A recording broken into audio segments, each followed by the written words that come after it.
In this video, I'll show you how you can move files from your PC to an external hard drive. So here I have my files on my desktop. You can have your files anywhere.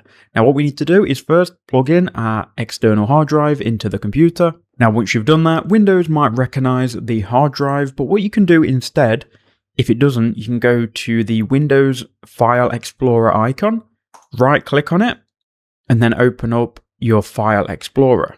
From here, you can go to this PC, and here you should be able to see your hard drive that you've just plugged in. So here is mine. I'm going to go ahead and double click and open it. So here it is. Now what we need to do is find the files. You can then right click and open up a new File Explorer window. So you've got your hard drive and you've got the File Explorer window.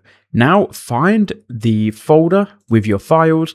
So I've clicked into files and here I've got all of the files that I want to copy. We'll hold down left click and select and highlight them all.